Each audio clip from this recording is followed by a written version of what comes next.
আমি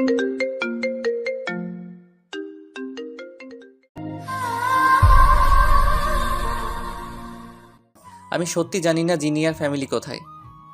আমি ছিটকে সরে আসলাম। ঘৃণার দৃষ্টির সুরে বললাম, আপনাকে একটু বিশ্বাস করি না আমি। আপনি একদম টাচ করবেন না আমাকে। সময় থাকতে ওদের ছেড়ে দিন, নয়তো ভালো হবে না। তীব্র তীব্র মুহূর্তেই রক্তিম চোখে তাকালেন, আমার কাছে এসে চেপে ধরলেন, দাঁতে দাঁত চেপে বললেন, আমি কাউকে কিছু করিনি মানে করিনি। তাসজিদ শেখ তীব্র রেপ করার প্রয়োজন নেই। সে চাইলে এমনি হাজারটা মেয়ে নিজেকে বিলিয়ে দিবে। আর যদি থাকে ওর ফ্যামিলির কথা, তাহলে শোনো, তীব্র কাউকে খুঁজতে চাইলে তুমি তাকে পাতালে লুকিয়ে রাখলেও তাকে খুঁজে পাবেই। শুধু তুমি কেন, তোমার 14 গোষ্ঠীও তাকে এতদিন লুকিয়ে রাখতে পারবে না। অযথা আমাকে ব্লেম করা বন্ধ করো। আমি থ মেরে গেলাম। এতগুলো কথা কখনো আমি নিজের মাথাতেই আনিনি তো। তীব্র আমাকে ছিটকে ফেলে দিয়ে চলে গেলেন। আমি ফ্যালফ্যাল করে তাকিয়ে রইলাম তার যাওয়ার পানে। তীব্রর কাছে কোনো মেয়েকে পাওয়াটা জাস্ট চুটকির মতো। সে যেমন আজাদ শেখের ছেলে হিসেবে পরিচিত, তেমনই নিজেরও একটা পরিচয় সে পরিচিত। তাকে পাওয়ার জন্য যে কোনো মেয়ে রাজি হয়ে যাবে সহজেই। সেখানে ওনার কেন প্রয়োজন পড়লো এত জঘন্য একটা কাজ করার? কিন্তু আমি নিজের চোখেও তো জিনিয়াকে দেখেছি। জিনিয়া নিজে মুখে সবটা বলেছে আমাকে। তাহলে এত চাপ নিতে পারলাম না। অসুস্থ শরীরে এত চিন্তা নিয়ে উঠতে না পেরে সেন্স হারিয়ে পড়ে রইলাম ফ্লোরে। নিজেকে কারোর বাহুতে আবিষ্কার করে চমকে উঠলাম। সেন্স ফেরার সাথে সাথেই মাথাটা এলোমেলো হয়ে গেল। মাথাটা ওপরে তুলে তীব্রকে চোখে পড়ল। তীব্র গম্ভীর দৃষ্টিতে তাকিয়ে আছে মুখের দিকে। আরও একবার চমকালাম। ওনার দৃষ্টিতে থমকে গেলাম। চোখ পিটপিট করে তাকাতেই উনি আষ্টে পিষ্টে জড়িয়ে ধরলেন, মুখ গুজে দিলেন চুলে। থতমত খেয়ে ওনার শার্ট আঁকড়ে ধরলাম। উনি ভাঙ্গা ভাঙ্গা ভাবে কি যেন বললেন, বুঝে উঠতে পারলাম না। আমার নিজেরা এত ক্লান্তিতে কিছু বলতে ইচ্ছে করলো না। চুপচাপ পড়ে রইলাম ওনার বুকে। মাথাটা ভার হয়ে আছে তখনও। ওভাবে থাকতে থাকতেই ঘুমিয়ে পড়লাম। সকালে উঠে নিজের পাশটায় তীব্রকে দেখলাম না। ওনাকে না দেখে ঘুম উধাও হয়ে গেল। উনি কই গেলেন? আচ্ছা, উনি কি রাতে এসেছিলেন নাকি রাতের সবটাই আমার ভ্রম ছিল? মাথা ঘুরিয়ে উঠল। এত না ভেবে চুপচাপ উঠে একেবারে শাওয়ার নিয়ে নিলাম। এই ঠান্ডার মধ্যে শাওয়ার নিয়ে রীতিমতো কাঁপাকাঁপি শুরু হয়ে গেল। কোনো মতে শাড়ি পরে নিচে নামতেই দেখলাম সবাই সেখানে হাজির। তাড়াহুড়োতে ঘড়ি না দেখলেও এখন টের পেলাম ভালোই সকাল হয়েছে। নানু আমাকে দেখে বললেন, তোমার নাকি শরীর ভালো না, তাই আর সকাল সকাল ডাকি নাই। তা এখন কেমন আছে? ধীর স্বরে বললাম, জি আলহামদুলিল্লাহ। আর চোখে চারদিকে তাকিয়ে দেখলাম তীব্র নেই। তানহা অদ্ভুত দৃষ্টিতে তাকিয়ে আছে। ওর তাকানো অনুসরণ করে নিজের দিকে তাকালাম। ভেজা চুলগুলোর দিকে সে অগ্নি দৃষ্টিতে তাকিয়ে আছে। আমি নিজের চুলের দিকে তাকিয়ে আরেকবার নানুর দিকে তাকালাম। নানু মুচকি মুচকি হাসছেন। আমার আর বুঝতে বাকি রইল না যে আসলে ওরা কি রেখে কি ভাবছে। নিজেই নিজের কপাল চাপড়ালাম। তিহা আর মিলি দুজন আমার সাথে গল্প করতে ব্যস্ত হয়ে গেল। কিছুক্ষণ বাদেই তীব্র আসে। টি শার্ট আর ট্রাউজার পরে ঘুরছেন তিনি। নানা ভাইয়ের সাথে গিয়েছিলেন বোধহয় কোথাও। ওনারা আসতেই সবাই একসাথে নাস্তা করতে বসে গেলাম। তীব্র আমাকে টেনে ফিসফিস করে বললেন, এই জ্বর নিয়ে এত সকালে শাওয়ার নিচ্ছ কেন? আমি উত্তর না দিয়ে সরে আসলাম। খাওয়ার সময়ই আমতা আমতা করে নানা ভাইকে বললাম, নানা ভাই, আমি যদি আজ একটু ভার্সিটিতে যাই তাহলে কি কোনো সমস্যা হবে? সবাই খাওয়া ছেড়ে ড্যাব ড্যাব করে তাকালেন। শুধু তীব্র স্বাভাবিক চোখে তাকালেন। তিনি বোধহয় জানতেন এমন কিছু হবে। যদি এমন না হতো তবেই বোধহয় তিনি অবাক হতেন। মামি কটূক্তি করে বললেন,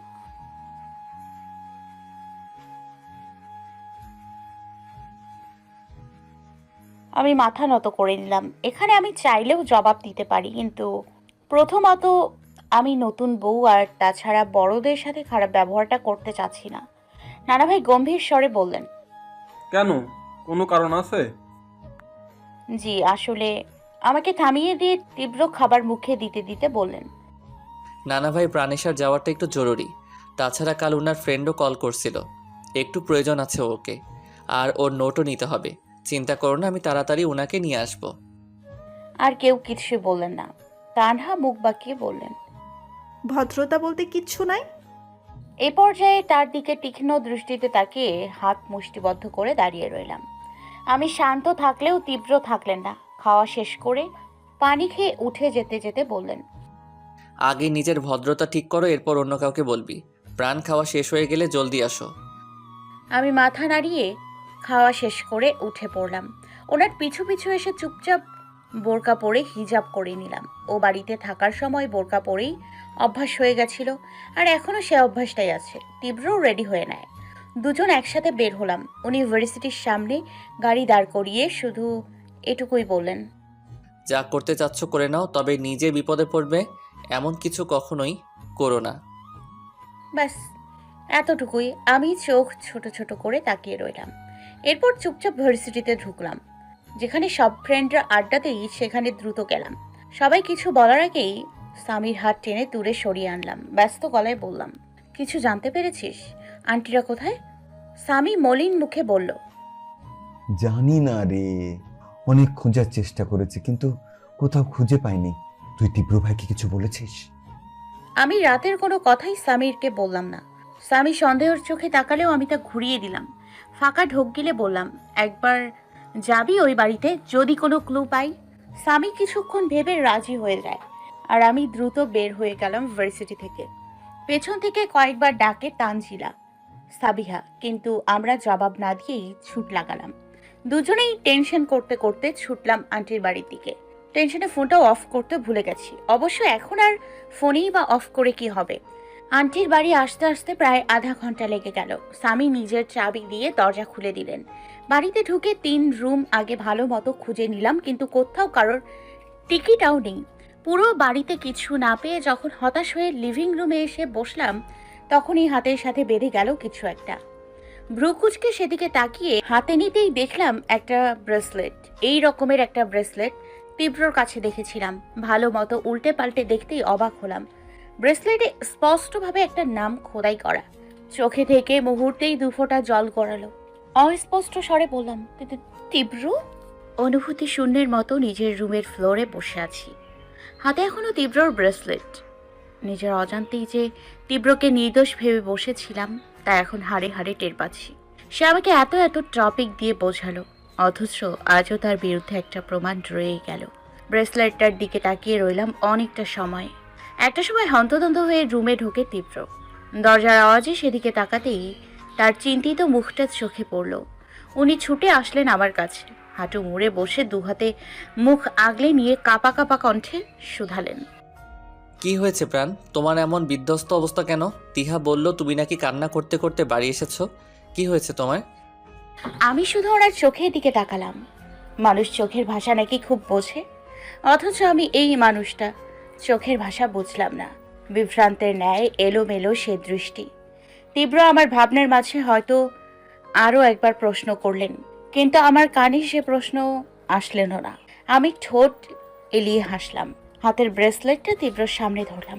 তীব্র চুপ করে একবার ব্রেসলেটের দিকে তাকিয়ে আরেকবার আমার দিকে তাকালেন। তারপর ব্রেসলেটটা নিজের হাতে নিয়ে বললেন, এটা কোথায় পেলে? আমি তো কাল থেকে খুঁজছি, কোথাও পেলাম না। আমি শব্দ করে হেসে বসা থেকে উঠে দাঁড়ালাম। পাগলের মতো শুধু হাসতেই থাকলাম। এদিকে হাসলেও আরেকদিকে চোখের কোণ বেয়ে জল গড়াচ্ছে। শাড়ি এলোমেলো হয়ে গেছে। চুলগুলো শুধু খোপা করে রেখেছিলাম, তাও খুলে গেছে। একদম বিধ্বস্ত অবস্থা হয়ে গেছে। তীব্র কিছু না বুঝে আমার কাছে এগিয়ে আসে। আমাকে নিজের দিকে ফিরিয়ে শান্ত কণ্ঠে বলে, কি হয়েছে? পাগলের মতো হাসছো কেন? সে নিজেই চোখের পানিটুকু মুছে দিলেন। আমি স্তব্ধ হয়ে তার দিকে কিছুক্ষণ তাকিয়ে থেকে তার শার্ট আঁকড়ে ধরলাম। তীব্র চমকালো। আমি চোখ পিটপিট করে ভীষণ শীতল গলায় বললাম, আপনি না কাল বললেন আপনি জানেন না আন্টিরা কোথায়? তাহলে আপনার শখের ব্রেসলেট কিভাবে আন্টির বাসায় পেলাম? চমকে যায় তীব্র। ফ্যাল ফ্যাল করে তাকিয়ে রয় আমার মুখের দিকে। আমিও তার দিকে তাকিয়ে ফের বললাম, জবাব দিন। তীব্র কোনো উত্তর দিলেন না। তরতর করে রাগ বেড়ে গেল আমার। ওনার উপরের রাগটা আমি পুরো রুমের উপর ঝাড়লাম। পুরো রুমের জিনিসপত্র ফেলে দিয়ে ভেঙে ক্ষান্ত হলাম। উম্মাদের মতো যা তা বলে চেঁচাতে চেঁচাতে সব এলোমেলো করে ফেললাম। এতটাই উন্মাদ হয়ে গেলাম যে কখন পায়ে কাজ ঢুকে রক্তাক্ত হয়ে গেছে সেটুকুও খেয়াল করিনি। তীব্র আটকালেন আমায়, শক্ত করে নিজের সাথে মিশিয়ে নিলেন। আমি ছোটার জন্য ধস্তাধস্তি শুরু করলাম, কিন্তু তার শক্তির সাথে পেরে উঠলাম না।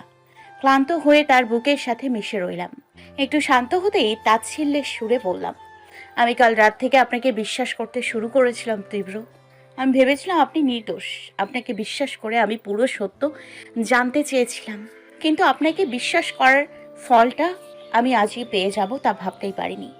আপনি যদি আন্টিদের বিষয়ে কিছু নাই জানেন, তাহলে কেন আপনার শখের ব্রেসলেট আমি ওখানে পেলাম?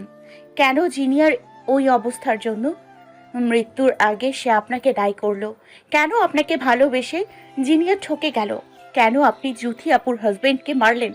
কেনই বা জুথি আপুকে বারবার মারার চেষ্টা করলেন? আপনি এতটা জঘন্য কেন তীব্র? তীব্রর হাত আলগা হয়ে গেল। আমি নিজেকে ছাড়িয়ে নিয়ে তীব্রর দিকে তাকালাম। তীব্রর দৃষ্টি তখনও আমার চোখের দিকে। আমি ঘৃণার দৃষ্টি ছুড়লাম তার দিকে। চোখ থেকে টপ টপ করে তখনও জল পড়ছে। আমি সরে আসলাম দুপা। রাগে চেঁচিয়ে বললাম, আপনি একটা ধর্ষক, একজন খুনি। নিজের স্বার্থ ছাড়া আর কিছু বোঝেন না আপনি। প্রচণ্ড রকমের ঘৃণা করি আমি আপনাকে। আপনি আমার হাজবেন্ড ভাবলেই আমার ঘৃণায় গা গুলিয়ে ওঠে। আপনার এক একটা স্পর্শ আমার কাছে বিষাক্ত মনে হয়। আপনাকে দেখলেই আমার ঘৃণা লাগে। আপনি একটা বিষাক্ত কীট। আমি আপনাকে ভীষণ রকমের ঘৃণা করি। তাসজিদ শেখ তীব্র, আই জাস্ট হেট ইউ। বলতে বলতেই ধপ করে বসে পড়লাম মেঝেতে। তখন আবার চোখের জল থামেনি। কান্না করতে করতে হিচকি উঠে গেছে। তীব্র কিছু না বলে শান্ত দৃষ্টিতে তাকিয়ে থাকলো। আমি নিজের মতো বসে রইলাম। তীব্র হুট করেই আমার সামনে এসে বসলো। আমি মাথা তুলে তাকাতেই দেখলাম উনি ফার্স্ট এড বক্স নিয়ে বসছেন। আমার পায়ে হাত দিতেই আমি যখন ছাড়িয়ে নিতে গেলাম তখন উনি শক্ত করে ধরলেন। চুপচাপ কাজটা বের করলেন। ব্যথায় আর্তনাদ করে ওনার শার্ট চেপে ধরলাম। উনি কোনো প্রতিক্রিয়া করলেন না। চুপচাপ পায়ে ঔষধ লাগিয়ে পা ব্যান্ডেজ করে দিলেন। পুরোটা সময় দুজনেই নির্বাক ছিলাম। উনি চুপচাপ নিজের কাজ করলেন আর আমি শুধু দেখলাম। এরপর ফার্স্ট এড বক্সটা সরিয়ে আমার দিকে তাকিয়ে মুচকি হাসলেন। চুলগুলো কানের পৃষ্ঠে গুজে দিয়ে ঠোঁট ছোঁয়ালেন কপালে। তার গভীর চুম্বনে আমি কেঁপে উঠলাম। উনি আমাকে ছেড়ে চোখের দিকে তাকিয়ে হাসলেন। তার চোখ মুখ অদ্ভুতভাবে যেন নীল হয়ে গেছে। ব্যথায় যেমন মানুষের চোখ মুখ হয়, ঠিক তারও তেমন হয়েছে। চোখে মুখে যেন বিষাদের হাসি। আস্তে করে আমাকে ছেড়ে শুধু দুটো কথাই বললেন, থ্যাঙ্কস। আর কটা দিন সহ্য করে নাও প্রাণেশা। এরপর উনি নিঃশব্দে চলে গেলেন। আমি তার যাওয়ার পানে তাকিয়ে রইলাম। সে তো একা থাকাকালীন আমাকে বেশিরভাগ প্রাণীই বলেন, তাহলে আজ হঠাৎ করে প্রাণেশা কেন বললেন? আর কটা দিন পর কি হবে? তার কথার মানে বুঝে উঠতে না পারলেও নিজের এত চিন্তায় আমি ক্লান্ত। ফ্লোরে বসে মাথা হেলিয়ে দিলাম বেডের সাথে। কান্না করায় চোখ মুখ ফুলে গেছে। চোখ জ্বালা করছে খুব। চোখ বন্ধ করে ওভাবেই পড়ে রইলাম অনেকটা সময়। নিজের হাতে নিজের মাথা চেপে ধরলাম। আরও একবার দরজা খোলার শব্দে পিটপিট করে তাকালাম। চোখে পড়ল তানহাকে। সে অদ্ভুতভাবে হেসে আমার পাশে এসে বসলো। এলোমেলো চুলগুলো গুছিয়ে দিয়ে আফসোসের সুরে বলল, তীব্রর অমন রাগী ফেস দেখেই বুঝলাম কিছু একটা হয়েছে। ভাগ্যিস লিভিং রুমে কেউ ছিল না। তার তোমার এমন অবস্থা কেন গো? তীব্র বুঝি কিছু বলেছে? ওর দিকে তীক্ষ্ণ দৃষ্টিতে তাকালাম। দাঁতে দাঁত চেপে বললাম, আমরা হাজবেন্ড ওয়াইফ। আমাদের মধ্যে কি হচ্ছে না হচ্ছে তা আমাদেরই বুঝতে দাও। আর তীব্র তোমার বড় ভাই হয়, তাই ভালো করে বলো তীব্র ভাই। আর আমাকে ভাবি বলবে। এখন বের হও আমার রুম থেকে। তানহা ফুঁসে ওঠে। রেগে আমার দিকে এগোতে নিয়েও এগোয় না। দাঁতে দাঁত চেপে রাগী দৃষ্টিতে তাকিয়ে থাকে। এরপর বাঁকা হেসে বলে, দেখি আর কয়দিন তুমি তীব্রর বউ হয়ে থাকো। প্রাণেশা, উফ সরি ভাবি। নিজের মতো বের হয়ে যায় তানহা। আমি ধীরে ধীরে উঠে ব্ল্যাঙ্কেট জড়িয়ে শুয়ে পড়লাম। এত রহস্যের মধ্যে যেন আমি ডুবে গেছি। যত রহস্য থেকে বের হতে চাই ততটাই ডুবে যাই রহস্যের অতল গভীরে। তীব্রকে যতবার বিশ্বাস করতে চাই ততবারই তার বিরুদ্ধে কিছু না কিছু প্রমাণ পেয়ে যাই। সত্যি মিথ্যার জালে আমি এতটাই বাজেভাবে ফেসে গেছি যে কোনটা সত্য আর কোনটা মিথ্যা তা জাজ করতেও আমার বেগ পেতে হচ্ছে। জিনিয়া আমাকে বিয়েটা তীব্রর একটা ডিল। আন্টিরা নিখোঁজ, ফারদিন ভাই আর তীব্র শত্রুতার সব কিছুর মধ্যে আমি ফেসে গেছি। চিন্তায় মাথা ফেটে যাওয়ার জোগাড়। চোখ জ্বালা করার কারণে এই অবেলাতেই ঘুমিয়ে পড়লাম। ঘুম থেকে উঠতে উঠতে 2টা বেজে গেছে। এর মধ্যে কেউ বোধহয় আমাকে ডাকেওনি। পুরো রুম পরিষ্কার করা, হয়তো তিহা বা কোনো মেয়েট এসে করেছে। ধীরে ধীরে উঠতেই বুঝলাম 2 দিনের জ্বরটা আজ মাত্রা ছাড়িয়েছে। পা ব্যথাতে নাড়াতে পারছি না, মাথা ভার হয়ে আছে। তবুও কোনো মতে উঠে বসলাম। মাথা ঘুরিয়ে আসলো, চুপচাপ ওভাবেই শুয়ে পড়লাম। আবার কতক্ষণ পরেই তিহা রুমে আসলো, আমার পাশে বসে বলল, ভাবি এখনো উঠোনি যে, শরীর কি খুব খারাপ? কথা শেষ করে কপালে হাত দিতেই চমকে উঠল, দ্রুত কাছে এসে বলল। তোমার এত জ্বর কেমনে হলো? দাঁড়াও ভাইয়াকে বলি। আমি ওর হাত টেনে ধরলাম, ধীর স্বরে বললাম, প্রয়োজন নেই, তুমি শুধু এমনিতে একটু ঔষধ দিয়ে যাও। খালি পেটে ওষুধ কেন খাবা? দাঁড়াও আমি আসি। তিহা দৌড়ে চলে যায়। মিলি, বিপ্লব, মুন্না একসাথে রুমে আসে। তিনজন মিলে বিছানা দখল করে বসে বলে। ভাবি আপনার নাকি অনেক জ্বর? আমি হাসার চেষ্টা করে মাথা নাড়লাম। ওরা তিনজন বিভিন্ন কথা বলতে থাকে। তিহা খাবার নিয়ে এসে একটু খাইয়ে দেয়, এরপর ঔষধ খাইয়ে মিলি, বিপ্লব, মুন্নাকে বের করে দেয়। আমার পাশে বসে মাথায় হাত বুলাতে বুলাতে বলে। তোমাকে একটা কথা বলি ভাবি। আমি ছোট্ট করে বললাম। তিহা দীর্ঘশ্বাস ফেলে বলে, আমি জানি না আজ তোমার আর ভাইয়ার মধ্যে কি হয়েছে, কিন্তু এটা জানি তোমরা দুজনেই অনেক কষ্ট পাচ্ছ। সবার কথা সব দেখা সব শোনা সত্যি হয় না ভাবি। আমরা চোখের সামনে এমন অনেক কিছু দেখি যা আদৌ হয়নি বা নেই। আমাদের চোখের সামনে থাকা সব আপন মানুষরা কিন্তু আদৌ আপন হয় না। সব কিছুর পেছনেই কিছু সত্য থাকে যা সবার আড়ালে থাকে। এগুলো সত্য খুঁজে বের করতে হয়। তুমি কারোর কথায় এসে ভাইয়াকে ভুল বুঝো না। তুমি আমার ভাইয়াকে আসলে যেমন ভাবো সে তেমন না। তোমাকে এই মুহূর্তে কিছু বলতে পারবো না আমি, তবে এটুকু বলতে পারি তুমি ভুল। ভাইয়া জিনিয়াকে কিছুই করেনি, বরং ভাইয়া সেদিন জিনিয়ার জন্যই ওখানে গেছিল। জিনিয়াই যেতে বলেছিল। পরে কি হয়েছে তা আমাকে ভাইয়া আজও বলেনি, কিন্তু তুমি পরে যতটুকু জানো তা সম্পূর্ণ ভুল। খুব বেশি দেরি হওয়ার আগেই নিজের ভুল ভেঙে ফেলো ভাবি। ভাইয়াকে একবার হারিয়ে ফেলে আর ফিরে পাবে না। কেটেছে প্রায় এক সপ্তাহের মতো। আজ তীব্রর নানুরা সবাই চলে যাবে, আমরাও যেতাম, কিন্তু তীব্র কাল রাতে কঠোরভাবে নিষেধ করেছে না যাওয়ার জন্য। নানুরা কেউই এতদিন থাকতে চাননি, শুধুমাত্র আমার অসুস্থতার জন্যই থেকে গেছেন। এই কদিনেই মোটামুটি অসুস্থ ছিলাম। অদ্ভুতভাবে সেদিনের পর তীব্র আর আমার সাথে কথা বলেনি। সকালে বের হতেন আর আসতেন গভীর রাতে। একই বিছানায় ঘুমালেও দুজনের দূরত্ব ছিল অনেকটা। আমাকে ছুঁয়ে দেখা তো দূর, আমার দিকেও তাকানো না ঠিক মতো। সেদিন তীব্রর সাথে খারাপ বিহেভের পর যখন তিহার কথাগুলো শুনলাম, তখন থেকেই আমার মাথা যেন ফাঁকা হয়ে আছে। মাথার মধ্যে হাজারটা প্রশ্ন কিলবিল কিলবিল করছে। যতবারই তীব্রর সাথে কথা বলতে গেছি ততবারই সে আমাকে শান্তপর্ণে ইগনোর করে চলে গেছে। সব সময় হতাশ হওয়া ছাড়া আর কোনো উপায় পাই না। দীর্ঘশ্বাস ফেলে তিহার কাপড় গোছানো শুরু করলাম। তিহা মন খারাপ করে বলে, ভাবি চলো না, তোমরা না গেলে আমার একা ভালো লাগবে না। আমি হাসার চেষ্টা করে বললাম, তুমি যাও না, মিলি, তানহা, বিপ্লব, মুন্না সবাই তো আছে। আর কোনাপুর যেন বিয়ে, উনি তো আছে। সবাই অনেক এনজয় করো। মুন্না জয়ের মতো করে শব্দ করে, এরপর আফসোসের সুরে বলে, মিস করলেন ভাবি, অনেক কিছু মিস করলেন।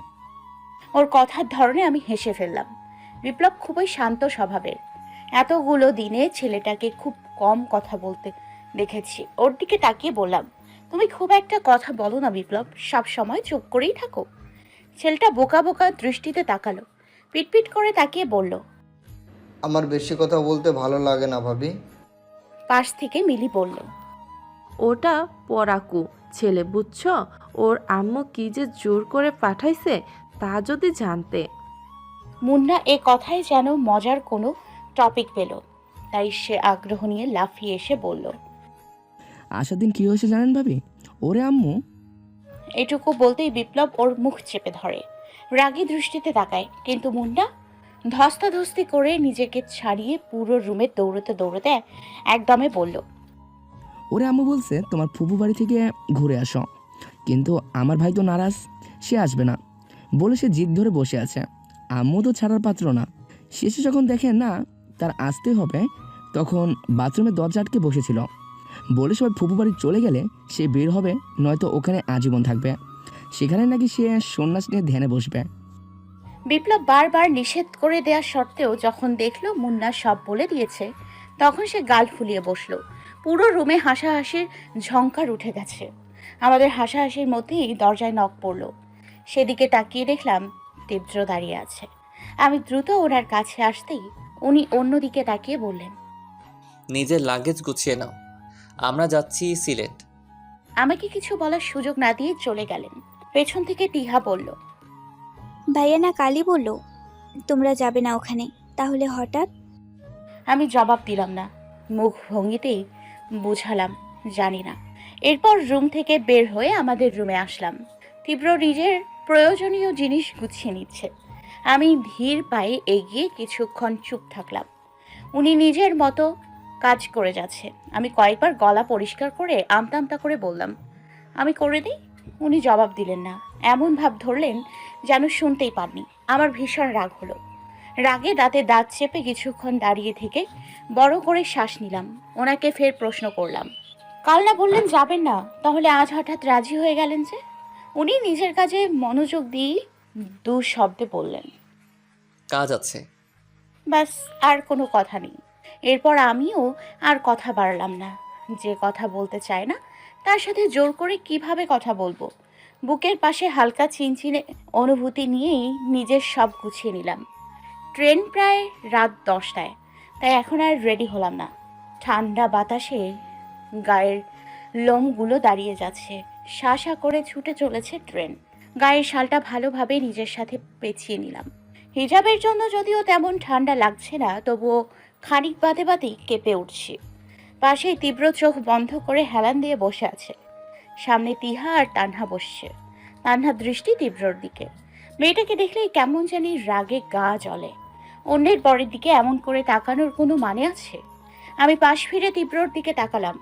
তীব্র তখনও চোখ বন্ধ করে রেখেছে। তিহা কানে হেডফোন গুজে চোখ বন্ধ করে আছে। আমি এই সুযোগে তীব্র শার্টের এক কোণা চেপে ধরে টান দিলাম। তীব্র ভ্রু কুচকে চোখ মেলে তাকায়। কপালের ভাঁজ দৃঢ় করে জিজ্ঞাসু দৃষ্টিতে তাকিয়ে থাকে। আমি জিভ দিয়ে ঠোঁট ভিজিয়ে নিয়ে আস্তে করে বললাম, আমি ঘুমাবো। উনি গম্ভীর স্বরে আওড়ালেন, ঘুমাও। আমি সাথে সাথে ওনার বুকে মাথা গুজে দিলাম। লোকটা এত লম্বা কেন? কাপড়রা কি সুন্দর করে ঘাড়ে মাথা রাখে, আর আমি তাকে নাগালেই পাই না।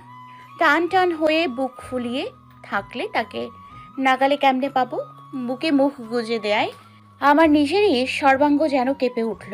তানহার চোখ বড় বড় হয়ে গেছে। আমি ঠোঁট চেপে হেসে আরো শক্ত করে জড়িয়ে ধরলাম। আচ্ছা, এখন কি তীব্রর মুখটাও তানহার মতো হা হয়ে গেছে? ভেবেই অনেক হাসি পেল।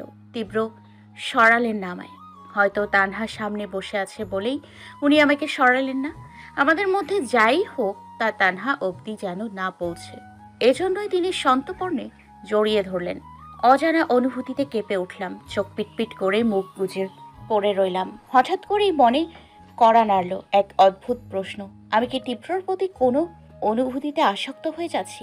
তীব্রর বলা সেই প্রথম দিনের বাক্যর মতো কি তাকে পোড়াতে এসে নিজে পড়ে যাচ্ছি? তীব্রর প্রেমের নেশায় কি ডুবে যাচ্ছি?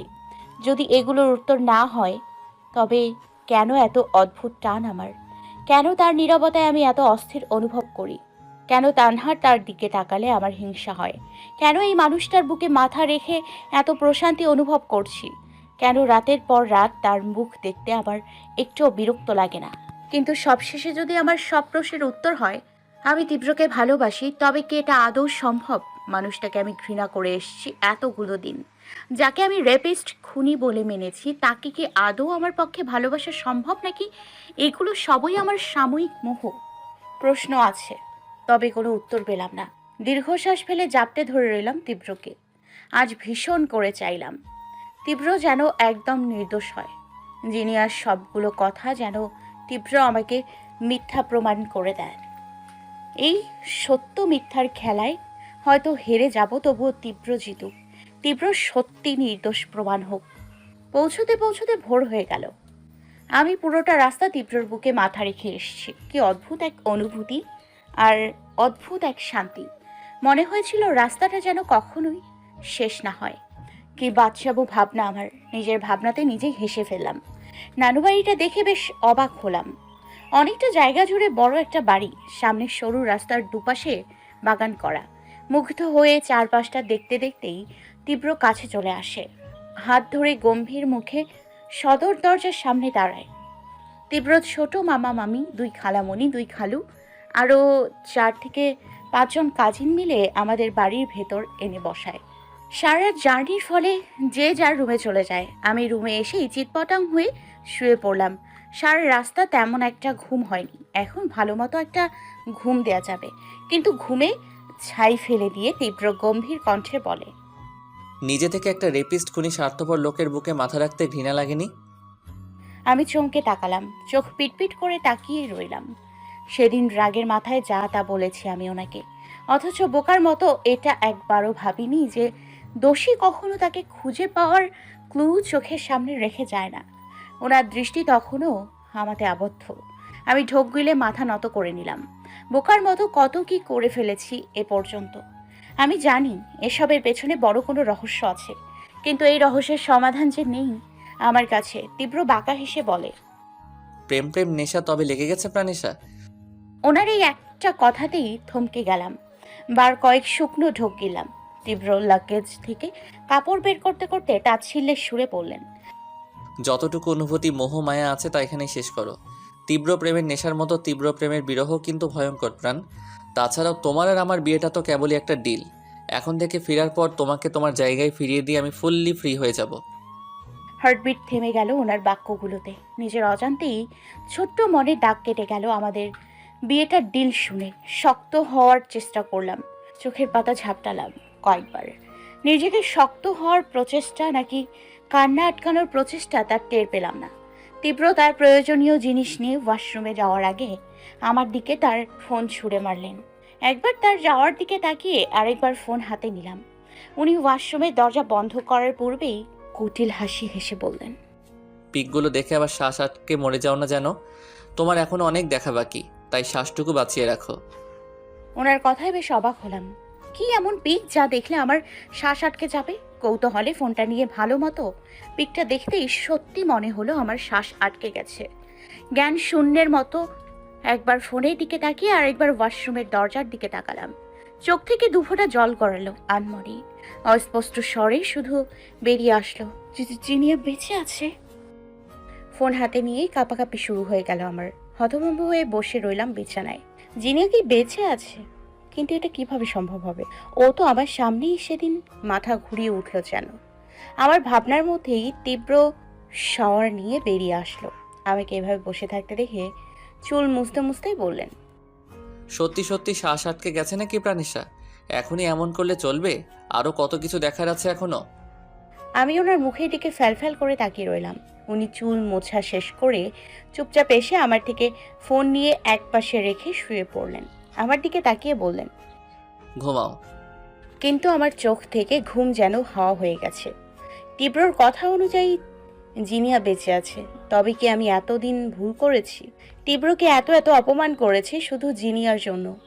তার ভালোবেসে করা স্পর্শগুলো নোংরা বলেছি, বিষাক্ত বলেছি। তীব্র কি এর জন্য আমাকে বলতো আমি সত্যিটা জানলে নিজেকে ঘৃণা করব, তীব্রকে হারিয়ে ফেলবো? শরীরের রন্ধ্রে রন্ধ্রে যেন হিম শীতল হাওয়া বয়ে গেল।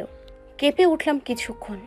নিজের অজান্তেই কি কি করে বসেছি তা ভাবতেই মাথা জ্যাম হয়ে গেল।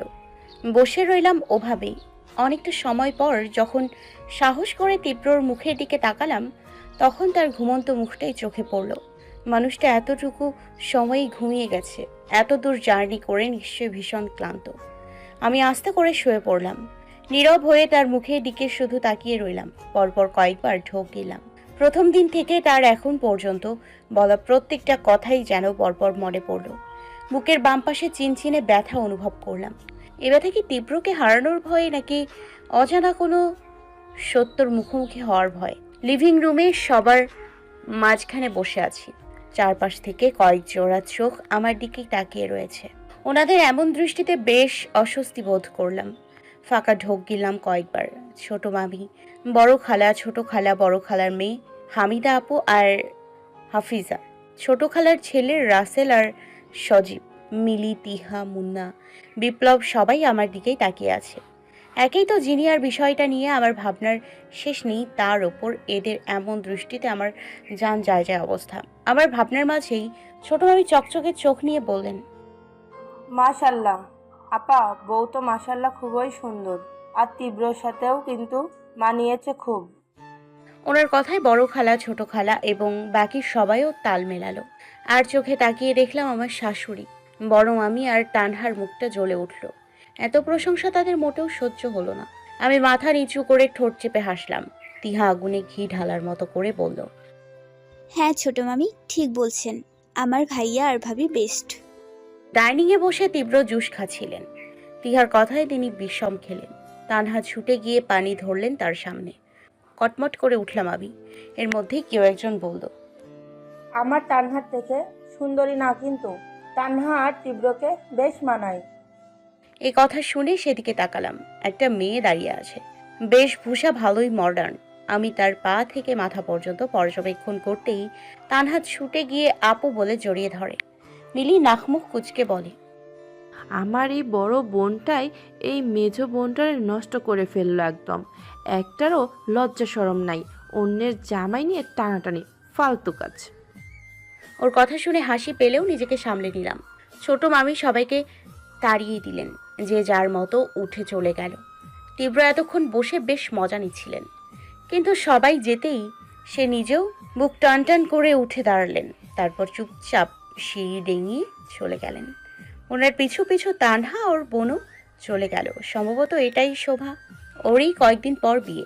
আমি নিজেও তীব্রর পিছু যাওয়ার জন্য উদ্যত হতেই ছোটমণি হাত ধরে আটকে দিলেন। আমার তো তীব্রর সাথে কথা আছে, কিন্তু ছোটমণির দিকে জিজ্ঞাসু দৃষ্টিতে তাকাতেই তিনি চোখ গরম করে বললেন, না খেয়ে কোথায় যাচ্ছ? আগে খেয়ে নাও, আসো। আমি কিছু বলার আগেই ছোট মামি হাত ধরে টেনে বসিয়ে দিলেন। খাবারের প্লেট এগিয়ে দিয়ে মাথায় হাত বুলিয়ে বললেন, সবটা খেয়ে শেষ করো, আমি এখানেই আছি কিন্তু। আমি ডাবডাব করে তাকালাম ছোট মামির দিকে। সে অদ্ভুতভাবে হেসে বলল, কি দেখো, খাও আগে। বলেই মাথায় কিছুক্ষণ হাত বোলালেন। ভীষণ কান্না পেয়ে গেল। ফাঁকা ঢোক গিলে একটুখানি খাবার মুখে দিলাম। সত্যি বলতে এর আগে কখনো আমাকে কেউ এত যত্ন করে খাওয়ায়নি, আর না এত যত্ন করে মাথায় হাত রেখেছে। যখন ভীষণ কান্না করতাম তখন পলি এভাবে জড়িয়ে ধরে মাথায় হাত বোলাতো। অনেকদিন পর কারোর থেকে মা মা গন্ধ পেলাম। ভাবতেই চোখের কোণ ভিজে আসে। মুহূর্তেই গলায় খাবার আটকে যায়। ছোট মামি দ্রুত পিঠে হাত বুলিয়ে পানি খাওয়ায়। আমি কোনো রকমে কান্নাটা গিলে নিলাম। ছোট মামি পাশেই চেয়ার টেনে বসলেন। থুতনিতে হাত রেখে মুখটা উঁচু করে বললেন, কি হয়েছে মা? চোখ মুখ এমন লাগছে কেন? মন খারাপ? মনে হচ্ছে কান্না করেছ? তীব্র কিছু বলেছে? আমি ঠোঁট কামড়ে মাথা দুদিকে নাড়লাম। ছোট মামি প্লেট নিজের দিকে নিয়ে খাবার আমার দিকে এগিয়ে দিতে দিতে বললেন, খাওয়ার সময় চোখের পানি ফেলতে নেই, ধীরে সুস্থে বলো কি হয়েছে। আমি কোনো রকমে বললাম, আসলে আমার মা নেই তো, তাই কখনো কেউ এত যত্ন করে খাওয়ায়নি, মাথায় হাতও রাখেনি। তার কথা খুব মনে পড়ে গেছে। ছোট মামির হাত থেমে গেল। তিনি এক হাত দিয়ে জাপটে ধরলেন আমাকে। আমি ওনার বুকে মুখ গুজে ফুপিয়ে উঠলাম। ছোট মামি ভাঙা ভাঙা ভাবে বললেন, খাবার সময় একদম কাঁদবে না মেয়ে। আর মা নেই মানে কি? আমি আছি, তোমার শাশুড়ি আছে, তোমার দুইটা মা থাকা সত্ত্বেও বলো মা নেই, একদম হাড়গোড় ভেঙে দেব। কাঁদতে কাঁদতে হেসে ফেললাম। অনেকটা সময় পর স্বাভাবিক হতেই তিনি আমাকে সবটুকু খাইয়ে দিলেন। ঘড়ির কাঁটায় তখন অলরেডি 3টা বাজে। ছোট মামি আমাকে খাওয়ানো শেষ করে বললেন, শোনো, কারোর কথায় কান দেবে না। তীব্রের সাথে তোমার বিয়েটা ভাগ্যে ছিল, তাই হয়েছে। কে কি বলল, কার সাথে কাকে মানায়, এসব কথা কখনো ভাববে না। শুধু এটুকুই মনে রাখবে, তুমি আর তীব্র একটা পবিত্র বন্ধনে আবদ্ধ আছো। তোমরা দুজন একে অপরে পরিপূর্ণ, তাই অন্যের কথায় কান দিয়ে নিজেদের মধ্যে অশান্তি করবে না। আমি মাথা নাড়লাম। ছোট মামি রুমে যেতে বললে চুপচাপ চলে আসলাম। তীব্র তখন পায়ের ওপর পা দিয়ে ল্যাপটপে কিছু করতে ব্যস্ত। আমি ধীর পায়ে তার সামনে গেলাম। সে দেখেও না দেখার ভান করে বসে রইল। আমি নিজে থেকেই জিজ্ঞেস করলাম, জিনিয়া কি সত্যিই বেঁচে আছে? উনি ল্যাপটপে মনোযোগ দিয়ে বললেন, তোমার কি মনে হয়? আমার মনে হওয়া না হওয়া দিয়ে তো কিছু যায় আসে না, তাই না? আপনি বলুন, জিনিয়া বেঁচে আছে? ফটো দেখে তো তাই মনে হলো। বাকিটা তুমি সামনাসামনি দেখা করে জেনে নিও, কেমন? ওনার কথায় চোখ ছোট ছোট করে তাকালাম। উনি উঠে নিজের প্রয়োজনীয় জিনিস নিয়ে ওয়াশরুমে ঢুকলেন। আমি সেদিকে তাকিয়ে কিছুক্ষণ বসে থাকলাম। উনি বের হলেন একেবারে রেডি হয়ে। আমাকে কিছু না বলে নিজের পার্স, ঘড়ি, ফোন নিয়ে চলে যেতে নিলে জিজ্ঞেস করলাম, কোথায় যাচ্ছেন? ওনার সহজ জবাব, কাজ আছে। আর কিছু না বলেই বেরিয়ে গেলেন। আমি সেদিকে তাকিয়ে দীর্ঘশ্বাস ফেললাম। জীবনটা একদম গোলক ধাঁধার মতো হয়ে গেছে। রাত 1টা বাজে, অথচ তীব্রর পাত্তা নেই। সেই যে গেছে এখনো ফেরেনি। আমি পুরো বিকেল থেকে শুরু করে রাত 10টা পর্যন্ত তিহা, মিলি, মুন্না, বিপ্লব, হাফিজা ওদের সাথেই ছিলাম। এরপর রুমে চলে এসেছি। ওনাকে কতবার কলও করেছি। প্রথম কয়েকবার কল গেলেও পরে ফোন সুইচ অফ দেখালো। পুরো বাড়ির মানুষ ঘুমে কাদা, অথচ টেনশনে আমার মাথার শিরা উপশিরাও যেন ব্যথা করছে। লোকটা গেল কোথায়? কোনো কিছুই তো মনে হয় চিনে না, জানে না। আবার নানু বাড়ির সুবিধার্থে হয়তো চিনতে পারে, কিন্তু সে এখনো কেন ফিরছে না? মাথা হ্যাং হয়ে গেল যেন। আমার ভাবনার মাঝেই দরজায় কড়া পড়ল। আমি ছুটে গিয়ে দরজা খুলতেই আটকে উঠলাম। এলোমেলো বিধ্বস্ত অবস্থায় তীব্রকে দেখে আত্মা কেঁপে উঠল। তীব্র কোনো শব্দ না করে এলোমেলোভাবে রুমে ঢুকে পড়লেন। আমি দরজা আটকে কাঁপা কাঁপা হাতে ওনাকে ধরলাম। উনি এক দৃষ্টিতে তাকিয়ে রইলেন আমার দিকে। চোখ দুটোতে যেন রক্ত জমে গেছে। সেই রক্ত চক্ষুর দিকে তাকিয়ে থাকার মতো দুঃসাহস বোধহয় আমার নেই। ফাঁকা ঢোক গিলে ভাঙ্গা ভাঙ্গা ভাবে বললাম, আপনার এমন বিধ্বস্ত অবস্থা কেন? কি হয়েছে তীব্র? তীব্র যেন আমার প্রশ্নে জ্বলে উঠলেন। তার শার্টের কোণা থেকে আমার হাত সরিয়ে হুট করে ঠাস করে থাপ্পড় বসিয়ে দিলেন। মুহূর্তেই জ্বলে উঠল গাল, মাথা ঘুরিয়ে উঠল। পিটপিট করে তার দিকে তাকালাম। তার ভয়ঙ্কর দৃষ্টি দেখে গলা শুকিয়ে গেল। উনি রেগে আমার গাল চেপে ধরে বললেন, হাউ ডেয়ার ইউ! কোন সাহসে তুই ফারদিনের সাথে যোগাযোগ করেছিস? কোন সাহসে তুই ওর সাথে দেখা করতে গেছিস? এত সাহস তোকে কে দিয়েছে? ওনার রাগী কণ্ঠে চমকে উঠলাম আমি। উনি ধাক্কা দিয়ে সরিয়ে দিলেন। নিজের ভারসাম্য রক্ষা করে অবাক চোখে তার দিকে তাকালাম। ব্যথা ভুলে গেলাম নিমিষেই। তীব্র জেনে গেছে যে আমি ফারদিন ভাইয়ের সাথে দেখা করতে গিয়েছিলাম। এত কিছু করেও ওনার থেকে বিষয়টা লুকোতে পারলাম না। আর জানলো তো জানলো, তাও 2 দিন পরেই। আমি নিজেকে সামলে কোনো রকমে তীব্রর কাছে এগিয়ে বললাম, তীব্র, আমি... স্টপ, জাস্ট স্টপ। আর একটাও মিথ্যা কথা বলবে না। আমি চুপ মেরে গেলাম। উনি পুরো সত্যি না জেনে ভুল বুঝলেন আমাকে। আমাদের মধ্যে কেন বারবার এত ভুল বোঝাবুঝি তৈরি হয়? ফাঁকা ঢোক গিলাম, দৃষ্টি এদিক ওদিক করলাম। সেদিন ফারদিন ভাই আমাকে ডেকেছিল দেখা করার জন্য, কিন্তু তাতে আমি না করে দিতেই সে আমাকে যা তা বলেছিল। অনেকগুলো থ্রেটও দিয়েছিল। আমি জানি তার সম্পর্কে, শুধু শুধু তো আর তাকে ভয় পাই না। সে সময় তীব্রও কথা বলতেন না আমার সাথে, তাই তাকে জানানো হয়নি। আর ফারদিন ভাইয়ের সাথে দেখা করেছি শুনলে রেগে যাবে ভেবে আরো বলিনি। কিন্তু ওই ছোট্ট বিষয়টা এত দূর এভাবে গড়াবে বুঝলে তখনই তীব্রকে সবটা বলে দিতাম। গালের ব্যথায় আর তীব্রর ব্যবহারে চোখ থেকে কয়েক ফোঁটা জল গড়ালো। তীব্র নিজেকে শান্ত করতে পারলেন কিনা জানি না। কিছুক্ষণ ওভাবে দাঁড়িয়ে থেকেই জিজ্ঞেস করলেন, তোমার বাবা মা কিভাবে মারা গেছে তার কিছু জানো? আমি কণ্ঠ স্বাভাবিক করার চেষ্টা করে ছোট্ট করে বললাম, শুনেছিলাম অ্যাক্সিডেন্টে মারা গেছে, এর বেশি কিছু জানি না। তীব্র আর কিছু না বলে ফ্রেশ হওয়ার জন্য ওয়াশরুমের দিকে গেলেন। দরজা বন্ধ করতে করতে বললেন, ফারদিনের সাথে দেখা করে যে ভুলটা করেছো তার মাসুল না দিতে হয় আবার। তার ঠান্ডা গলার বাণীতে চমকে গেলাম। জ্ঞান শূন্য হয়ে বসে রইলাম। তীব্র ফ্রেশ হয়ে এসে শুয়ে পড়লেন এবং আমাকেও আদেশ বাণী জুড়ে দিয়ে বললেন, লাইট অফ করে এসে শুয়ে পড়ো। আমি চুপচাপ লাইট অফ করে 0 বাল্ব অন করে শুয়ে পড়লাম। তীব্র দৃষ্টি তখনও আমার দিকে। আমি তার দিকে না তাকিয়ে উল্টো পাশ হয়ে শুয়ে রইলাম। তখনও চোখ বাঁধ মারিনি, চুপচাপ নিজের মতো বর্ষণ করে যাচ্ছে। অনেকটা সময় পর তীব্র নীরবতার এই পরিবেশকে ছাপিয়ে অস্পষ্ট স্বরে বললেন, সরি প্রাণ। আমি সাথে সাথে চোখ বন্ধ করে নিলাম। ওনার অস্পষ্ট স্বরের সরিতে আরো বেশি কান্না পেল। কিছু মানুষ হয় না যারা কান্নার সময় আদুরে কণ্ঠে কিছু শুনলে বা যে কষ্ট দিয়েছে তার মুখ থেকে সরি শুনলেই কান্নার পরিমাণ দ্বিগুণ হয়? আমিও তাদের মধ্যেই পড়ি। তীব্র বোধ হয় জানতেন আমি ঘুমোইনি, তাই সে একদম পাশ ঘেঁষে আসলেন। এক হাতে জড়িয়ে নিয়ে নাক মুখ ডুবিয়ে দিলেন ঘাড়ে। মুহূর্তে কেঁপে উঠলাম। কাঁধে তরল কিছু ঠান্ডা ছোঁয়া পেলাম। উনি কাঁদছে, বেশ অবাক হলাম। তীব্র ভাঙা ভাঙা ভাবে বললেন, আই এম সরি প্রাণ, আমি তোমাকে আঘাত করতে চাইনি। এই জন্যই তো এত দেরি করে বাসায় ফিরলাম, কিন্তু বুঝতে পারিনি তুমি আমার অপেক্ষায় জেগে থাকবে। তোমাকে দেখতেই রাগটা মাথাচাড়া দিয়ে উঠল, আর রাগের বশে তোমাকে আঘাত করে ফেলেছি। ওনার কথাই ঠোঁট চেপে কান্না আটকানোর চেষ্টা করলাম। কিছুটা সময় ওভাবে থাকতেই তীব্র আমাকে নিজের দিকে ঘুরিয়ে নিলেন। আমি তখনও চোখ বন্ধ করেই আছি। উনি আমার চোখ মুছিয়ে চোখের পাতায় পরপর দুটো চুমু খেলেন। আমি শক্ত করে আঁকড়ে ধরলাম ওনার টি শার্ট। উনি কপালে ঠোঁট ছুঁয়ে দিলেন। তার গম্ভীর চুম্বনে আরও একবার কেঁপে উঠলাম। উনি মুহূর্তেই যেন উন্মাদ হয়ে উঠলেন। পরপর পুরো মুখে পাগলের মতো চুমু দিতে শুরু করলেন। ওনার একটা হাত গিয়ে ঠেকল উদরে। মুহূর্তেই পুরো শরীর কেঁপে উঠল। ওনার টি শার্ট আঁকড়ে ধরে রাখা হাতটা আরো শক্ত হলো। এরপর শক্ত করে জড়িয়ে ধরলেন। ওনার হাতের ছোঁয়া দৃঢ় হলো।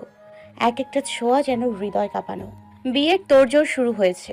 কাল থেকে শোভার বিয়ের সব অনুষ্ঠান শুরু হবে। তীব্র বেশিরভাগ টাইমই বাইরে থাকে। তার নাকি কত শত কাজ। সেদিন রাতের পর আর আমাদের ঠিকমতো কোনো কথাই হয়নি। সেই রাতের কথা ভাবলেই আমার হৃৎপিণ্ড লাফাতে শুরু করে। শ্বাস আটকে যায় নিমিষেই। লজ্জায় নিজেকে আড়াল করে নিই সব সময়। সেদিন রাতে যতটুকু যা হয়েছে তা পুরোটাই যে ঝোঁকের মধ্যে হয়ে গেছে তা আমি আর তীব্র হাড়ে হাড়ে টের পেয়েছি পরের দিন। দুজনের কেউই বুঝতে পারিনি এমনটা হবে। তীব্র এর পরের দুদিন গম্ভীর মুখে ছিল, যেন সে বড়সড় কোনো অপরাধ করে ফেলেছে। তার ওই মুখের দিকে তাকালেই যেন বুকের বাম পাশে চিনচিনে ব্যথা শুরু হয়। গত 3 দিন থেকে তীব্র ঠিক মতো বাড়িতে থাকে না, কিন্তু নানা ভাই স্পষ্ট বলে দিয়েছেন আজ থেকে যেন তীব্র বাড়িতেই থাকে। আর তীব্রও তা মেনে নিয়েছে। আজ ছোটরা সবাই শপিংয়ে যাবে। শোভার বিয়ে নিয়ে সবার উত্তেজনা থাকলেও আমি আর তীব্র সবটা থেকে দূরে থাকছি। বড় মামা, বড় মামি, শোভা বা তানহা কেউই আমাকে তেমন একটা পছন্দ করে না। তাই আমার এসবে জড়ানো ঠিক হবে বলে মনে হয়নি। কিন্তু ছোট মামি, বড় খালা, ছোট খালা, মিলি, তিহা সবার জোড়াজোড়িতে বিয়েতে না মেতেও উপায় নেই। সবার হাতে হাতে টুকটাক সব কাজ করে যাচ্ছি আমি নিজেও। এসব ভাবতে ভাবতেই রেডি হয়ে নিলাম। পার্পল কালারের একটা শাড়ি পরে চুলগুলো বেঁধে নিয়েছি। তিহার পাগলামিতেই এসব। শাড়ির আঁচল ঠিক মতো টেনে নিতেই দরজা ঠেলে রুমে আসে তীব্র। আমার দিকে কয়েক সেকেন্ড পলক না ফেলে তাকিয়ে আবার দৃষ্টি সরিয়ে নেয়। গলা পরিষ্কার করে বলে, হঠাৎ এত সাজ? ওনার কথায় ভ্রুদয় কিঞ্চিত কুঁচকে গেল। নিজের দিকে ভালো করে তাকালাম। এরপর বললাম, সাজ কোথায়? সবাই শপিংয়ে যাবে বলে তিহা শাড়ি হাতে ধরিয়ে গেল, যেন এটাই পরি। তীব্র মাথা তুলে তাকালেন আমার দিকে। চোখে মুখে গম্ভীরতা স্পষ্ট হয়ে গেল। গুরু গম্ভীর কণ্ঠে আওড়ালেন, শপিংয়ে যাবে শাড়ি পরে? বোরকা কি হয়েছে তোমার? বোরকা তো আছে। তিহা যাই বলুক, তুমি এখনই শাড়ি চেঞ্জ করে বোরকা পরো, নয়তো শপিংয়ে যাওয়ার দরকার নেই। আমি ফ্যালফ্যাল করে কিছুক্ষণ তার দিকে তাকিয়ে বললাম, এত কষ্ট করে শাড়ি পরে আবার চেঞ্জ করব? আমাকে জিজ্ঞেস করে শাড়ি পরছো? এখন চুপচাপ চেঞ্জ করে বোরকা পরে হিজাব পরে নাও। গাল ফোলালাম আমি।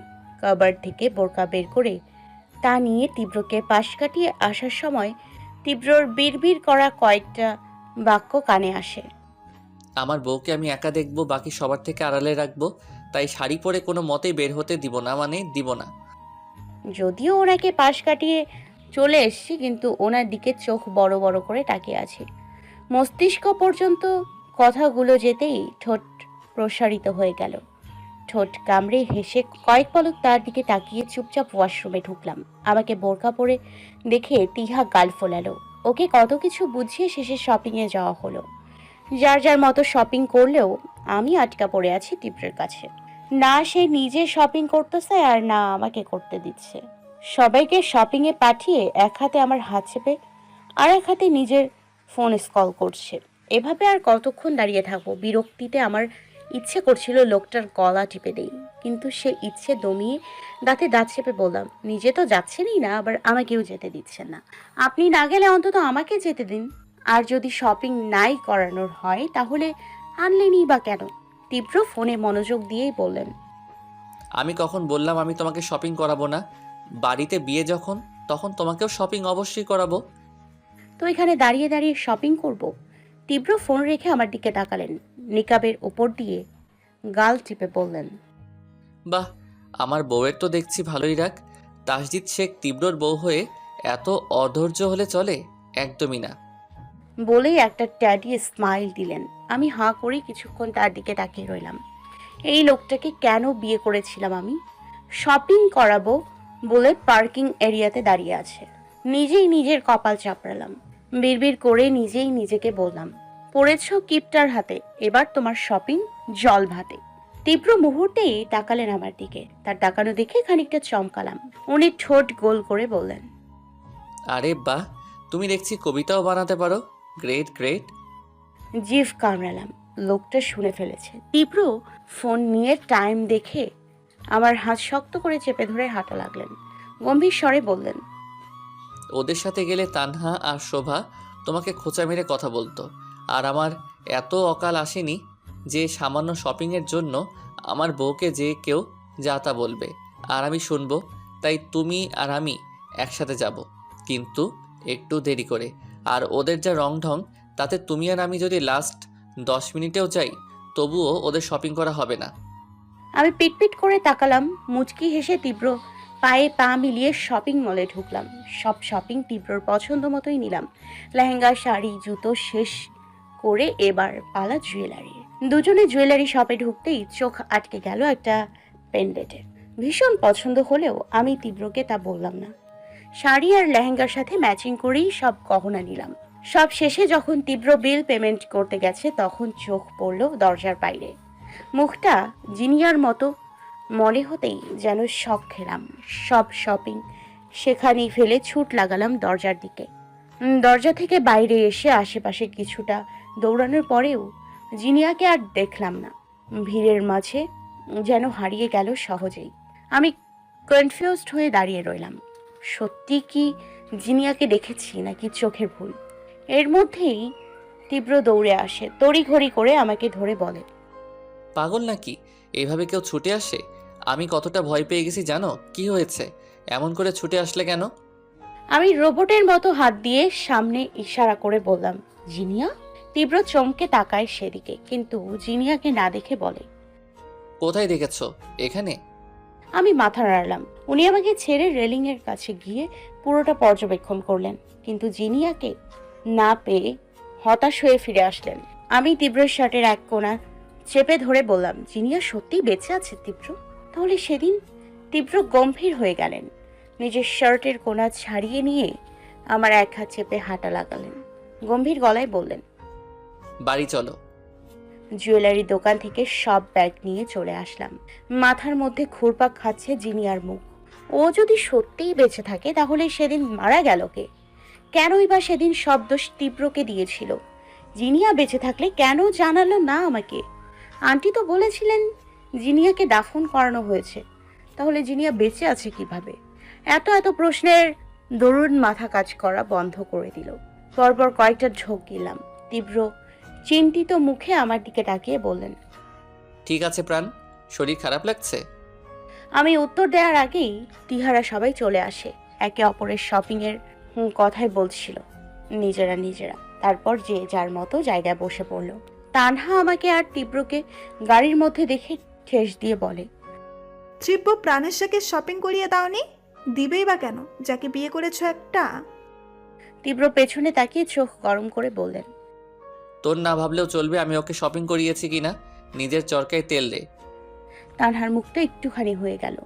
শোভা জ্বলে উঠে বলল, তীব্র ভাই, তুমি এই মেয়েটার জন্য তানহার সাথে এমন ব্যবহার করছো কেন? এবার উত্তরটা তিহাই দিল। হেসে বলল, তোমার বোনকে বলো আমার ভাবির সাথে ঠিক করে কথা বলতে, তাহলেই তো ভাইয়া আর কিছু বলে না। আর তাছাড়া আপু, ভাবিকে এই মেয়ে না বলে ভাবি ডাকতে শেখো, কারণ এটা তোমারও ভাবি হয়। তানহা আপু, তোমারও কিন্তু ভাবিই হয়। তানহা আর শোভা জ্বলে উঠল। তীব্র বাঁকা হেসে গাড়ি স্টার্ট দেয়। ওদের এত কথোপকথনে আমার বিন্দু মাত্র মাথা ব্যথা নেই। আমার মন আর মস্তিষ্ক পুরোটাই এখনো পড়ে আছে জিনিয়ার কাছে।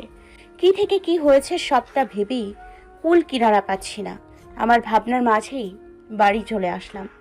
বাড়িতে আসার পরেও আমি বিষয়টা ভুলতে পারলাম না। তীব্র আমার অমনোযোগিতা খেয়াল করে বলে, জিনিয়ার কথা ভাবছো? আমি তাকালাম ওনার দিকে। খুঁটে খুঁটে দেখলাম ওনাকে। চোখ দুটোর গভীরতা ভীষণ বেশি। তাই তো কখনোই ওই চোখের দিকে তাকানোর সাহস পাই না। তাকালেই মনে হয় তারা আমাকে তাচ্ছিল্য করে বলছে। যাকে ভালোবাসো তার চোখের ভাষা বোঝো না, তাকে বোঝো না, কত সহজেই ভুল বুঝে বসো। তুমি কি আদৌ এই মানুষটাকে ভালোবাসার যোগ্য? তুমি কি আদৌ এই চোখের ভাষা বোঝার যোগ্য?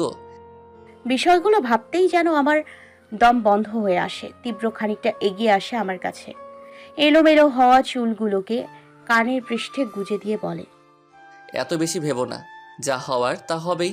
প্রকৃতি নিজেই সবটা তোমার সামনে এনে দিবে, তাই এত ভেবে ভেবে শুধু শুধু নিজের মাথাটা এলোমেলো করো না। এমনিও তোমার মাথায় মগজের বদলে গোবর রাখা। তীব্র ঠোঁট চেপে হাসলেন। আমি অপলক চেয়ে রইলাম তার হাসির দিকে। সে হয়তো আশা করেছিল আমি রেগে যাব, কিন্তু হলো তার বিপরীত। রোবটের মতো তাকে হুট করেই জড়িয়ে ধরলাম। আনমনে বললাম, যত সত্যর কাছে যাচ্ছি ততটাই আপনাকে করা ঘৃণাগুলো আমার নিজের দিকে ফিরিয়ে আনছি। আপনার কথা মতো সত্যিই আমার নিজের প্রতি ঘৃণার সৃষ্টি হচ্ছে। আপনি আমাকে ছেড়ে যাবেন না তো তীব্র? আমি ভালোবাসি আপনাকে। কবে কখন কিভাবে জানা নেই, শুধু জানি তীব্র প্রেমের নেশায় আমি ডুবে গেছি। প্রতি মুহূর্তে পুড়ে যাচ্ছি এই প্রেম নেশায়।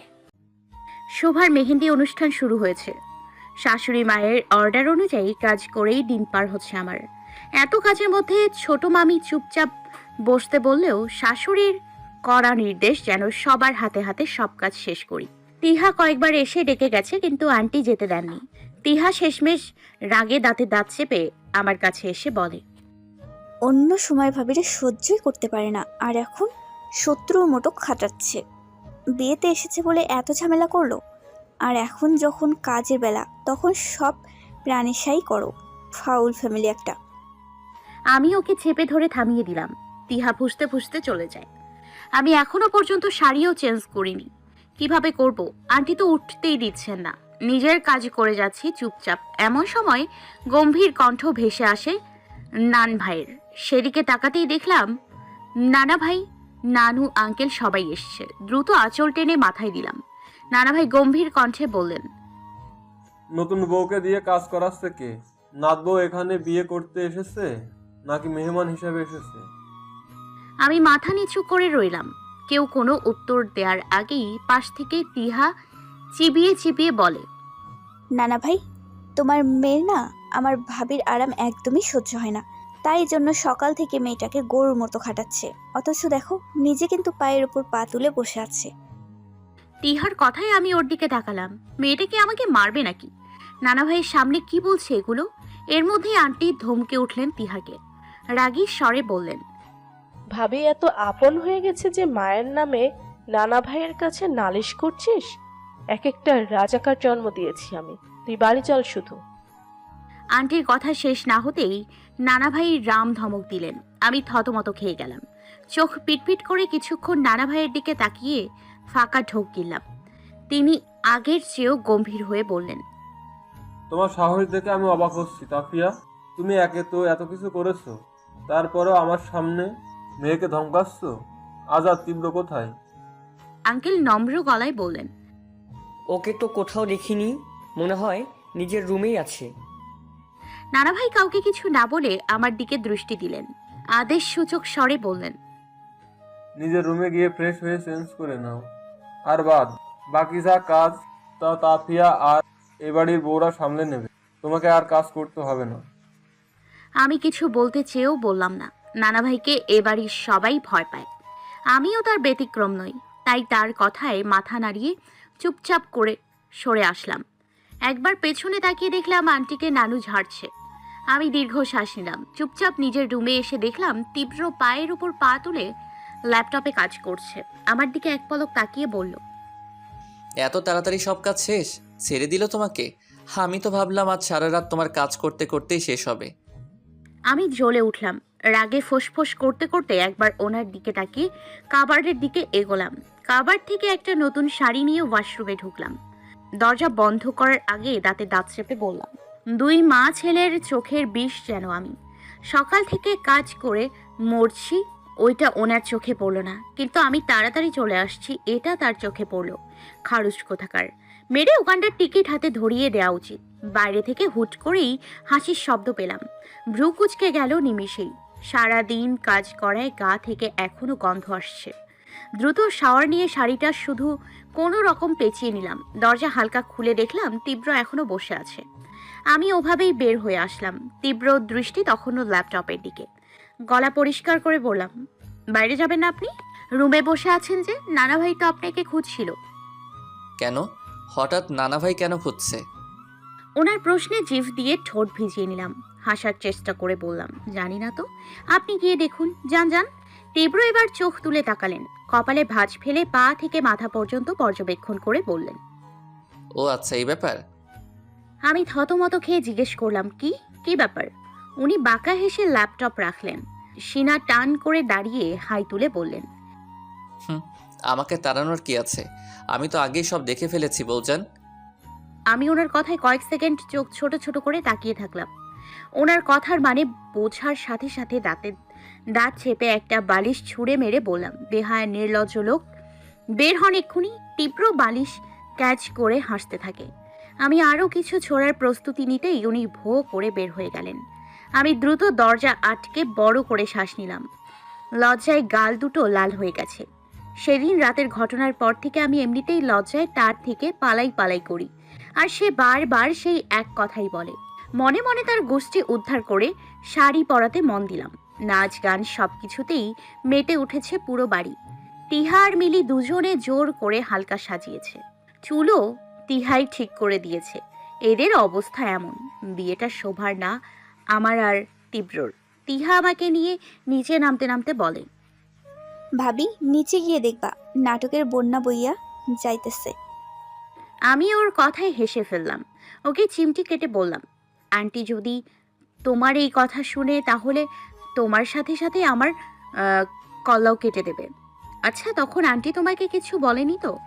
তিহা হাসতে হাসতে বলে, তোমার যাওয়ার পর নানু এমনভাবে ছেড়েছে যে আম্মু আর আমাকে কিছু বলেনি। এখন বাড়িতে গেলে হয়তো আমার কপালে শনি আছে। ওর কথায় খানিকটা স্বস্তি পেলেও বাড়ি গিয়ে কি হবে এটা ভেবেই শরীরের লোম দাঁড়িয়ে যাচ্ছে। এমনিতেই আন্টি আমাকে তেমন পছন্দ করে না, তার উপর আজ এত কিছু হলো। আন্টি কি আদৌ আমাকে ছেড়ে কথা বলবে?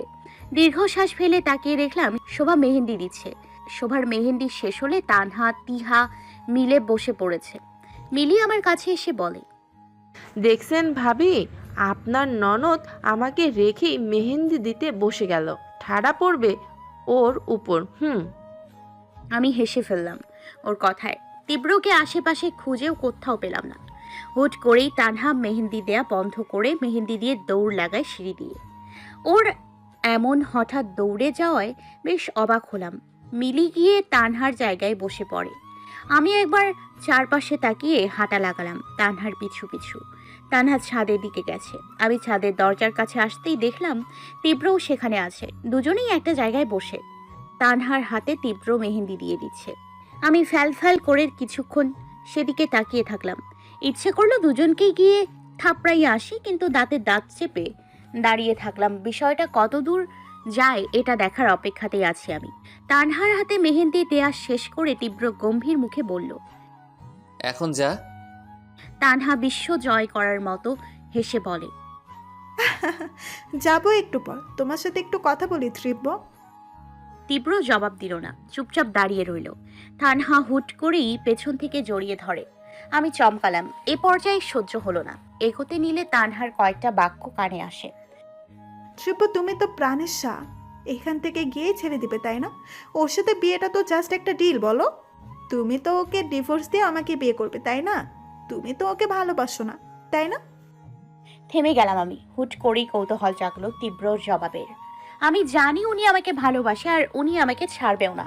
তবুও ওনার মুখ থেকে শোনার জন্য অধীর আগ্রহে রইলাম। হার্টবিট বেড়ে গেছে তীব্রর মুখে আমাকে ভালোবাসার কথা শোনার আশায়।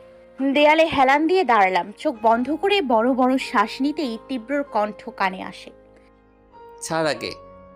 তানহা না ছেড়ে যেন আরো শক্ত করে জড়িয়ে ধরে। ইচ্ছে করছিল মেয়েটার সব চুল একটা একটা করে ছিঁড়ে দেই। শুধু একবার তীব্র বলুক সে আমাকে ভালোবাসে আর আমাকে ছাড়বেও না, এরপরে এই মেয়েকে আমি বোঝাবো প্রণেশা কি। তানহা তীব্রর পিঠে মুখ গুজে বলে, আগে বলো, আমার প্রশ্নের উত্তর দাও। তীব্র গম্ভীর স্বরে বললেন, হ্যাঁ, ওর সাথে বিয়েটা শুধু একটা ডিল, আর আমি ওকে ভালোবাসি না। মুহূর্তেই যেন মাথায় আকাশ ভেঙে পড়ল। ড্যাব ড্যাব করে চেয়ে রইলাম তানহা আর তীব্রের দিকে। তীব্রের উত্তরে থ মেরে গেলাম। এক মুহূর্তে মনের সব আশা শেষ হয়ে গেল। এলোমেলো পায়ে ছাদ থেকে সরে এলাম। নিজেই নিজের দিকে তাকিয়ে তাচ্ছিল্যে সুরে হাসলাম। নিজের অজান্তেই চোখ থেকে টুপ করে দুফোঁটা জল পড়ল। তীব্র এক মুহূর্তে আমার সব স্বপ্ন, সব আশা ভেঙে গুড়িয়ে দিল। উনি তো জানেন আমি ওনাকে ভালোবাসি, তবুও কত সহজে হয়তো আমাকে ছেড়ে দেওয়ার কথা ভেবে নিচ্ছে। চুপচাপ নিজের রুমে ঢুকে দরজা লাগিয়ে দিলাম। দরজার সাথে ঠেস দিয়ে বসে অপলক তাকিয়ে থাকলাম সিলিংয়ের দিকে। সম্পূর্ণ পৃথিবীটাই যেন মাথার উপর ঘুরছে। তীব্র কি তবে আমাকে ঠকালো? আমার একটা ভুলের শাস্তি বুঝি এতটা গভীর? চোখ বন্ধ করে হাত মুঠো করে নিলাম। শব্দ করে কেঁদে উঠলাম। সাথে সাথেই মুখ চেপে ধরে বোবা কান্নায় ভেঙে পড়লাম। চোখের কাজল লেপটে গিয়ে চোখের নিচে দাগ হয়ে গেছে, কালো কালো। সেই মুহূর্তেই বাহির থেকে ডাক ভেসে আসে তিহার। আমি দ্রুত কান্না আটকানোর চেষ্টা করলাম। তিহা দরজার অপর পাশ থেকে ব্যস্ত গলায় বলল, ভাবি তুমি কি রুমে আছো? আমি কণ্ঠস্বর স্বাভাবিক করার চেষ্টা করে বললাম, হ্যাঁ তিহা। আরে ভাবি তুমি রুমে কি করো? কখন থেকে খুঁজছি তোমাকে, জলদি বাইরে আসো, ছোট মামি তোমাকে খুঁজছে। আমি নিজেকে যথাসম্ভব স্বাভাবিক করার চেষ্টা করলাম। পরপর কয়েকবার ঢোক গিলেও কথা বলার সময় অস্পষ্ট হয়ে আসছিল স্বর। মুখ চেপে ধরলাম। এ অবস্থায় আমার বাইরে যাওয়া কোনোভাবেই সম্ভব না। তিহা ফের ডাকলো। আমি কোনো রকমে শ্বাস আটকে বললাম, তিহা আমার শরীরটা ভালো লাগছে না, একটু ভালো লাগলে আসি। তুমি নিচে যাও বরং। তিহা তড়িঘড়ি করে বলে, ভাবি খুব বেশি শরীর খারাপ লাগছে, দরজা খোলো। না, খুব বেশি খারাপ লাগছে না, তুমি যাও। তিহা কিছু বলতে নিয়েও চুপ হয়ে যায়। তারপর আচ্ছা বলে চলে যায়। আমি এলোমেলো পায়ে ওয়াশরুমের দিকে হাঁটলাম। চুলের খোপা থেকে রজনীগন্ধার গাছরা খুলে ফেলে দিলাম। হাতে পড়ে থাকা চুড়িগুলো খুলে ফ্লোরে ফেললাম। ওয়াশরুমে ঢুকে চোখে মুখে পানির ঝাপটা দিলাম অনেকটা সময় নিয়ে। চোখ দুটো জ্বালা করছে। আয়নায় নিজের দিকে তাকাতেই আমার হাসি পেল। হুট করেই হেসে দিয়ে বিড়বিড় করে আওড়ালাম, খুব এসছিলে প্রনেশা তীব্রকে পুরাতে। অকারণে তাকে ভুল বুঝে তাকে শাস্তি দিতে উঠে পড়ে লেগেছিলে। যে মানুষটাকে ঘৃণা সর্বোচ্চতে রেখে কবুল বলেছিলে, আজ তুমি তাকে ভালোবেসে পুড়ছো। তীব্রর এই ঝলসানো প্রেমে তুমি আরো পুড়বে। তীব্রকে ভালোবেসেই তার দেয়া বিরহ নিয়েই তুমি শেষ হবে। ইস, কেন যে ঘৃণার জায়গায় ভালোবাসার ঠাঁই দিলে। চোখ বন্ধ করতেই দুফোঁটা জল গড়ল চোখের কোনা বেয়ে। চুপচাপ রুমে এসে কাবার্ড থেকে নর্মাল শাড়ি বের করে পরে নিলাম। এত কাজ করা শাড়ি পরে ঘুমানোটা কষ্টকর। চুপচাপ বিছানায় শুয়ে পড়লাম ব্ল্যাঙ্কেট মুড়িয়ে। চোখ বন্ধ করে থাকলেও চোখের পানি পড়া তখনও বন্ধ হয়নি। দরজায় কড়া নাড়ার শব্দে চোখ মুছে নিলাম।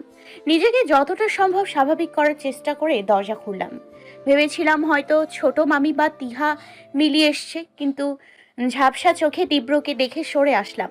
এলোমেলো পায়ে এসে আবার শুয়ে পড়লাম। তীব্র ব্যস্ত পায়ে এগিয়ে এসে বলে, তোমার শরীর খারাপ লাগছে? কি হয়েছে? আমি জবাব দিলাম না। ব্ল্যাঙ্কেট দিয়ে পুরো মাথা সহ ঢেকে নিলাম। মুখ চেপে ডুকরে উঠলাম। তীব্র আমার এমন আচরণে আর কিছু জিজ্ঞেস করলো না, চুপ হয়ে গেল। আমি যতটা সম্ভব শব্দ না করে কান্না করার চেষ্টা করে গেলাম। পুরো রাতটাই কেটে গেল নিঃশব্দ কান্নায়। পাশে থাকা তীব্র টের পেয়েছে কিনা জানা নেই, তবে সে একটা শব্দও করেনি আমার সাথে। সকালবেলা ফজরের নামাজ পড়ে আবার শুয়েছিলাম বলে উঠতে উঠতে অনেক বেলা হয়ে গেল। ঘুমের জন্য মাথাটা ভার হয়ে আছে প্রচন্ড রকমের। পাশে তীব্র নেই। দীর্ঘশ্বাস ফেলে উঠতেই আয়নায় নিজের দিকে চোখ পড়ে। চোখ দুটো ফুলে লাল হয়ে আছে। নিজেকে দেখে নিজেই আটকে উঠলাম। বাড়ির বাকিরা প্রশ্ন করলেও তিহা, মিলি আর ছোট মামি কিছুতেই ছাড় দেবে না। জলদি করে ফ্রেশ হয়ে চোখে ভালো করে ডললাম, কিন্তু চোখের ফোলা তো কমবে না। শেষে ওভাবেই বের হলাম। হাত খোপা করে মাথায় আঁচল টেনে নিতেই চোখ পড়ল মেঝেতে। কাল যেখানে ফুলের গাছরা চুড়ি ফেলেছিলাম সেগুলো ওখানে নেই। ড্রেসিং টেবিলের দিকে তাকিয়ে দেখলাম সেখানে সযত্নে চুড়ি আর গাছরা রাখা। ওগুলো ওখানে কে রাখলো? তীব্র, উনি এগুলো ফ্লোর থেকে ওঠালে নিশ্চয়ই টের পেয়েছে কিছু। আমি দীর্ঘশ্বাস ফেলে নিচে নামলাম। আশেপাশে তীব্রকে কোথাও নজরে পড়ল না। মানুষটা কিছুদিন পরেই আমাকে ছেড়ে দেবে, অথচ আমার বেহায়া মন তার সান্নিধ্য পেতে ব্যস্ত। তিহা আর মিলি আমাকে দেখে দৌড়ে আসে, কাছে এসে বলে, ভাবি শরীর কেমন তোমার? কাল তো আর আসলেই না তুমি। আমি উত্তর না দিয়ে মাথা নিচু করে দৃষ্টি এদিক ওদিক করতে থাকলাম। মিলি আমার হাত জড়িয়ে বলে, ভাবি কত কিছু যে মিস করলেন আপনি। আহারে। এবারও জবাব দিলাম না। তিহা আমার নীরবতার কারণ বুঝতে না পেরে থুতনিতে হাত দিয়ে মুখ উঁচু করে। সাথে সাথে আতঙ্কে চোখ বন্ধ করে নিলাম, বড় করে শ্বাস নিলাম। তিহা বলল, চোখ মুখের এমন দশা কেন ভাবি? তোমার কি সত্যি শরীর খারাপ লাগছিল কাল? আমি ফাঁকা ঢোক গিললাম। উত্তর দেওয়ার আগেই ডাক পড়লো আন্টির। আমি তিহা আর মিলিকে পাশ কাটিয়ে আন্টির কাছে আসলাম। আন্টি আমাকে শুধু একটা লিস্ট হাতে ধরিয়ে দিয়ে বললেন যেন বড় মামা, ছোট মামা, আঙ্কেল কাউকে না কাউকে এটা দিয়ে দিই। আমি মাথা নাড়িয়ে লিস্ট নিয়ে চুপচাপ চলে আসলাম। মিলিকে আস্তে করে জিজ্ঞেস করলাম, বড় মামা, ছোট মামা বা আঙ্কেলকে কোথাও দেখেছো? আব্বু রুমে, কাকু আর আঙ্কেল বাহিরে গার্ডেনে। বড় মামাকে ভয় লাগে আমার জন্য তার আদরের মেয়ের বিয়ে ভেঙে গেছে, তাই সে আমাকে তেমন একটা পছন্দ করেন না। তাই তার কাছে না গিয়ে আমি বাড়ি থেকে বের হলাম গার্ডেনের উদ্দেশ্যে। এসে দেখি আঙ্কেল আর ছোট মামা বসে খোশ গল্পতে মেতেছে। আমি মাথা নিচু করে এসে আঙ্কেলের দিকে লিস্টটা এগিয়ে দিয়ে বললাম, আঙ্কেল, আন্টি বলেছে এগুলো আনতে। আঙ্কেল আমার থেকে লিস্টটা নিলেও ছোট মামা ভ্রু কুঁচকে বললেন, কিসের আঙ্কেল আন্টি? কে আঙ্কেল আর কে আন্টি? আমি ওনার হঠাৎ এমন প্রশ্নে খানিকটা থতমত খেয়ে গেলাম। আঙ্কেল হেসে বললেন, আরে আর বলো না, প্রাণেশ্বর মা আমাকে আর তোমার আপাকে আঙ্কেল আন্টি বলে। আগেকার অভ্যাস নাকি? আগেকার অভ্যেস তো ঠিক আছে, কিন্তু এ কথা আব্বাজান জানে? আঙ্কেল দুপাশে মাথা নাড়লেন। ছোট মামা আমার পাশে দাঁড়িয়ে মাথায় হাত রেখে বললেন, আমার আব্বাজান কতটা কড়া এটা তো তুমি ভালো করে জানো আম্মু। তাই এখন থেকেই আঙ্কেল আন্টি ডাকা বন্ধ করো, নয়তো ভুল করে ওই কথা আব্বাজানের কানে গেলে না আস্ত রাখবে না। আর শ্বশুর শাশুড়িকে কতদিনই বা আঙ্কেল আন্টি ডাকবে শুনি? হ্যাঁ, আর এটা তো আর কয়েকদিনের ব্যাপার না যে আজ আছে কাল নেই। তাই এখন থেকেই বাবা মা ডাকতে শেখো। আমি ভদ্রমের মতো মাথা নাড়লাম। তারপর ওনাদের কাছ থেকে বিদায় নিয়ে বাড়ির পাশের বড় পুকুরটার দিকে এগোলাম। ছোট মামা তো জানে না যে আসলেই এটা কয়েকদিনের ব্যাপার, শুধু এরপর আমাদের বিচ্ছেদ। আসলেও আমি আজ আছি তো কাল নেই। শুধু শুধু আব্বু আম্মু ডেকে মায়া বাড়িয়ে কি লাভ? মাথার আঁচলটা ভালোভাবে টেনে নিয়ে পুকুর পাড়ের সিঁড়িতে বসলাম। পা পানিতে ডুবিয়ে স্বচ্ছ পানিকে ঘোলাটে হতে দেখলাম। ধীরে ধীরে আবার পানি ঠিক হয়ে গেল। পানিতে অস্পষ্ট নিজেকে দেখে হাসলাম। বড় করে শ্বাস নিয়ে চোখ বন্ধ করে রইলাম। অনুভব করলাম আমার পাশে কেউ আছে। চট করে চোখ মেলতেই তীব্রর গম্ভীর মুখটা চোখে পড়ে। কিছুক্ষণ তার মুখ পানে তাকিয়ে আমি দৃষ্টি সরালাম। দুজনের মধ্যেকার নীরবতা কাটিয়ে উনি নিজেই বললেন, কিছু হয়েছে? আমি জবাব দিলাম না, প্রয়োজনেই মনে করলাম না। যদি দূরত্বটাই হয় আমাদের পরিণতি, তবে সে দূরত্ব এই মুহূর্ত থেকেই হোক। পাশাপাশি বসেও দুজনের মধ্যকার দূরত্ব যেন আকাশ সমান। দুজনেই টের পেলাম সে দূরত্ব। আমি ওনার প্রশ্নের উত্তর না দিলেও নিজে থেকে প্রশ্ন করলাম, আমরা বাড়ি কবে ফিরব? তীব্র কোনো রকম প্রশ্ন ছাড়াই উত্তর দিল, আজ গায়ে হলুদ শেষ হলে কাল বিয়ে। এরপর নানা ভাই যাওয়ার অনুমতি দিলে 2 দিন পরই চলে যাব, আর না দিলে কিছুদিন থাকতে হবে। এরপর আবারও দুজনের মধ্যেকার নীরবতা। এত এত কথা বলার থাকলেও সবটাই গলায় দলা পাকিয়ে রয়েছে। আমাদের এখানে থাকাটাই একসাথে থাকার শেষ সময়। এরপর দুজনের দূরত্ব বাড়বে, বাড়বে সম্পর্কের জটিলতা। একটা সময় সব শেষে এসে দাঁড়াবে বিচ্ছেদ। এই মানুষটার চোখের দিকে তাকালে আমি অনুভূতির গভীরতা মাপতে পারতাম না। আজ মনে হচ্ছে ওগুলো অনুভূতি নয়, শুধুই রহস্যের বোনা জাল ছিল, যেখানে আমি ফেঁসে গিয়ে দম আটকে ফেলেছি। এখন সময় শুধু কখন সেই দমটা বের হয়। ঠোঁটের কোণে অদ্ভুতভাবে হাসি ফুটে উঠল। ওনাকে জিজ্ঞেস করলাম, যিনি আর কোনো খোঁজ পেয়েছেন? তুমি কি করবে? অনেকদিন বেস্টির মুখ দেখি না, তাই ভাবছি দেখা করব। তীব্রর মুখে বাঁকা হাসি ফুটে ওঠে। রহস্যময়ভাবে হেসে বলে, নো প্রবলেম বেইব, আমি তোমাকে তোমার বেস্টির সাথে খুব শীঘ্রই দেখা করাবো, কিন্তু কথা হচ্ছে যে বিষয়গুলো তুমি নিতে পারবে তো? আমি হাসলাম, ঠোঁট প্রসারিত রেখেই বললাম, এত বড় ধাক্কা সহ্য করে নিলাম আর এইটুকু পারবো না? শুধু নিজের প্রতি ঘৃণাগুলো হয়তো বা আকাশ ছোবে, তবে আমি সহ্য করে নিব। তীব্র মুহূর্তেই গম্ভীর হয়ে গেল। পাশ থেকে উঠতে উঠতে বলল, বাড়ির ভেতরে যাও, আম্মু আবার তোমাকে খুঁজে না পেলে চেঁচামেচি শুরু করবে, তখন বিয়েবাড়িকে আর বিয়েবাড়ি মনে হবে না। আমি ছোট করে আচ্ছা বললাম। উনি এগোতেই আমি নিচে উঠে পড়লাম। অন্যমনস্কভাবে উঠতে গিয়ে শাড়িতে পা বেঁধে উল্টে পড়লাম পুকুরে। মুহূর্তেই আর্তনাদ করে উঠলাম। উল্টো হয়ে পড়ার কারণে বেশ খানিকটা পানি অলরেডি পেটে চলে গেছে। পুকুরের নিচটা পিচ্ছিল হয়, বেশ খানিকটা পানিতে চলে এসেছি। নাক মুখ দিয়ে হুড়হুড় করে পানি ঢুকতে থাকে। জ্ঞান ফেরার পর নিজেকে হসপিটালে দেখে বেশ অবাকই হলাম। আশেপাশে চোখ বোলাতেই হাতে চলতে থাকা স্লাইনের দিকে নজর পড়ে। মস্তিষ্ক ফাঁকা। ধীরে ধীরে সবটা মনে পড়তেই আটকে উঠলাম। আমি তো পানিতে ছিলাম। দুর্ভাগ্যবশত সাঁতার না জানায় অনেকটাই পানি পেটে চলে গিয়েছিল। আতঙ্কে দম বন্ধ হয়ে কখন জ্ঞান হারিয়েছি মাথায় নেই। দীর্ঘশ্বাস ফেলে আশেপাশে তাকালাম। এরই মধ্যে দরজা ঠেলে ভেতরে ঢুকলেন একজন নার্স। আমাকে তাকিয়ে থাকতে দেখে বলে, সেন্স ফিরেছে, তবে এখন কেমন লাগছে শরীর? আমি ধীর কণ্ঠে বললাম, জি ভালো। নার্স এসে স্লাইন চেক করে মুচকি হেসে বললেন, আপনি কিন্তু ভাগ্যবতী বলতেই হয় ম্যাম। আমি কথাটা বুঝতে না পেরে জিজ্ঞাসু দৃষ্টিতে তাকালাম। হঠাৎ আমাকে ভাগ্যবতী বলতে হবে কেন? উনি ঠোঁট দুটো আরো প্রসারিত করে বললেন, আপনার হাজবেন্ড আপনার অবস্থা দেখে এতক্ষণ পুরো পাগল হয়ে গিয়েছিল, বাইরে বসে আছে এখনো। আমি কিছু বললাম না, চুপচাপ থাকলাম। জানি না কোনটা সত্য আর কোনটা মিথ্যা। আমি বারবার সত্য মিথ্যার মধ্যে ঝুলে থাকি। বুঝি না এরা সবাই আমাকে মনে করেটা কি। ফোঁস করে উঠলাম। নার্স আপুটি আবার বললেন, তবে আপনাকে দেখে কিন্তু আমার সামান্যতম হিংসা হয়েছে ম্যাম। এত হ্যান্ডসাম, কেয়ারিং, লাভিং একটা হাজবেন্ড পেয়েছেন। ওয়াও। আপনা আপনি ভ্রু কুঁচকে গেল।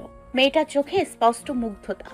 রাগে গা জ্বলে উঠল। কত বড় সাহস! আমার বরের দিকে নজর দিচ্ছে, তাও আবার আমাকেই এসে বলতেছে। বলি, এদের কি লজ্জা শরম কিছু নেই?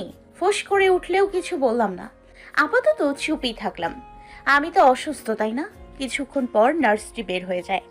সাথে সাথে কেবিনে আসে তীব্র। চোখ মুখ দেখে বোঝার উপায় নেই তার এই মুহূর্তে প্রতিক্রিয়া ঠিক কি। তীব্র চুপচাপ টুল টেনে বসে গম্ভীর কণ্ঠে বলল, সাঁতার না পারলে পুকুরে যাওয়ার কোনো দরকার ছিল তোমার? পেট পুড়ে পানি খেয়েছো তো? ওনার কথা শুনে নড়ে চড়ে একটু কাশি দিয়ে গলা পরিষ্কার করলাম। কোনো জবাব দিলাম না। আসলে উনি কেয়ার করলো নাকি ধমকালো আমি এটাই বুঝলাম না। উনি আমার নীরবতা দেখে কপালে ভাঁজ ফেললেন। দাঁতে দাঁত চেপে বললেন, মুখে কি এখনো পানি আছে যে জবান দিচ্ছ না? মুখে পানি কেন থাকবে? তাহলে প্রশ্নের উত্তর দাও না কেন? কষ্ট লাগে উত্তর দিতে? আপনি আমাকে ধমকাচ্ছেন কেন? আমি না অসুস্থ? কোথায় একটু আদর করে মিষ্টি করে কথা বলবে তা না, ধমকাচ্ছেন। এই আপনার ভালোবাসা? এই ছিল আপনার মনে? আমার কথাই তীব্র রীতিমতো হা। চোখ পিটপিট করে চেয়ে রইল কিছুক্ষণ। তারপর আমার দিকে ঝুঁকে এসে কপাল গাল চেক করে। আমি ভ্রু কিঞ্চিত কুচকে বললাম, কি হয়েছে? এত কাছে আসতেছেন কেন? এটা হসপিটাল তো। থাক, আদর করতে বলছি বলে এখানেই করতে হবে এমন না বিষয়টা। বাড়ি গিয়ে করলেও চলবে। তীব্র সাথে সাথে গলা ফাটিয়ে নার্সকে ডাকে। ওনার চেঁচানোতে আমি ভয়ে কেঁপে উঠেছি। এত জোরে চেঁচানোর আওয়াজে কানে হাত দিতে গিয়ে হাতে টান পড়ে, স্লাইনের সুচ দিয়ে রক্ত উঠে যায়। মৃদু আর্তনাদ করে হাতটা ঠিক মতো রাখতেই নার্স ছুটে আসে, যেন সে আমার জামাইয়ের ডাকের অপেক্ষাতেই ছিল। আমি রাগি রাগি চোখে তাকালাম তার দিকে। নার্স ছুটে এসে বলে, জি, কিছু হয়েছে স্যার? আপনি ওকে ভালো করে দেখে ডক্টরকে ডাকুন তো। আমার মনে হয় পানি খেয়ে ওর মাথার তার নড়ে গেছে, নয়তো ছিঁড়ে গেছে। ওকে কি পাবনা মেন্টালে নিতে হবে? ওনার কথাতে নার্স কিছু বলার আগেই ফুঁসে উঠলাম আমি। চিবিয়ে চিবিয়ে বললাম, আপনি আমাকে ইনডাইরেক্ট পাগল বললেন? আপনার এত বড় সাহস! আমি তোমাকে ইনডিরেক্ট না ডিরেক্টই পাগল বলছি, কারণ তুমি আসলেই পাগল।